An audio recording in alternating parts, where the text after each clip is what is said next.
Buenas noches, compañeros. Mi nombre es Guadalupe Jiménez, soy estudiante de la licenciatura de Nutrición Aplicada y esta es una exposición dirigida para la materia de higiene y calidad alimentaria. Hoy vamos a revisar varios temas que se enfocan en cómo percibimos lo que comemos y por qué los alimentos cambian con el tiempo. Como primera instancia en nuestra agenda, vamos a ver qué son las características sensoriales de los alimentos, después cuál es la relación de la calidad y sus características, cuáles son las alteraciones que se pueden presentar en los alimentos. Vamos a mencionar algunos ejemplos para poderlo ejemplificar de manera más visual. Y por último, vamos a checar cuáles son los factores de alteración de los alimentos. Bien, ¿qué son las características sensoriales de los alimentos? Van a ser todas aquellas propiedades de los alimentos que podemos percibir a través de nuestros órganos de los sentidos. No solo viene enfocado en el más común, que es el gusto, es más bien una experiencia conjunta que viene con la vista, porque identificamos el color, el brillo o la frescura de nuestros alimentos, el olfato al percibir algún aroma, el gusto, muchas veces con un poco que consumamos del alimento nos podemos percatar si es algo deseable. También está el tacto, que por su textura, su viscosidad, la temperatura en la que nos ofrecen los alimentos, y el oído, aunque también es poco común.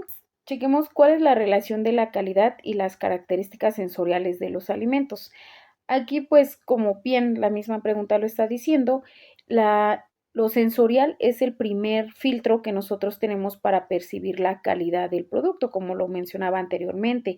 Si a simple vista ves que es un alimento que ya no cumple con la textura, con el sabor o con el olor mismo, pues ya damos por hecho que no tiene una muy buena calidad.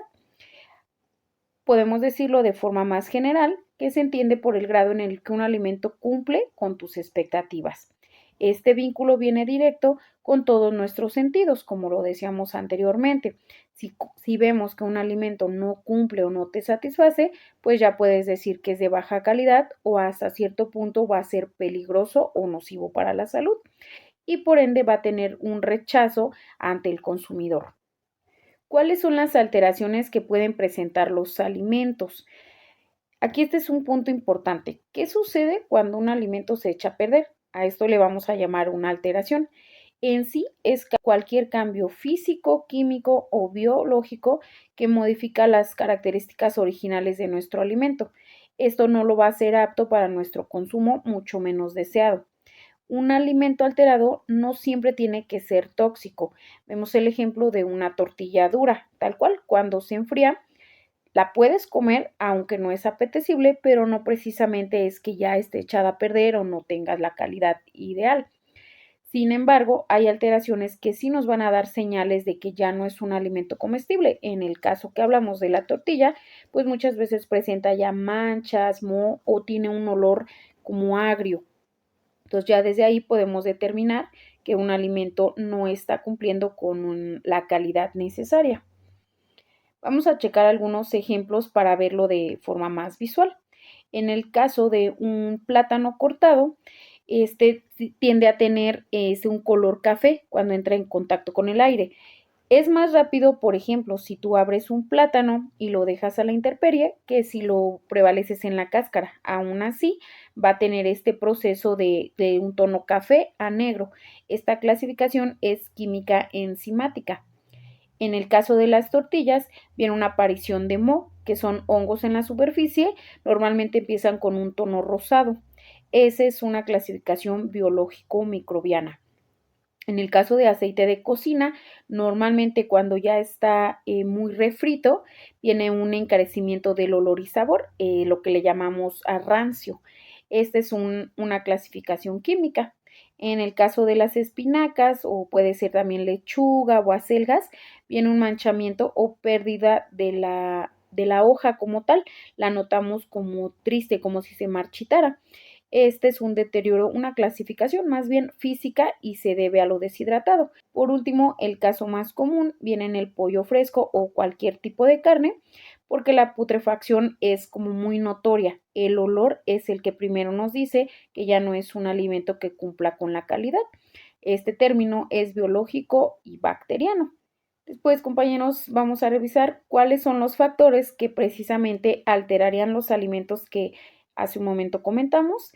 Y bueno, se debe a que en el caso de los factores físicos, la luz que oxida las grasas, la temperatura o las reacciones a la humedad, como en el caso de la lechuga y de las espinacas, es lo que normalmente afecta o altera nuestros alimentos.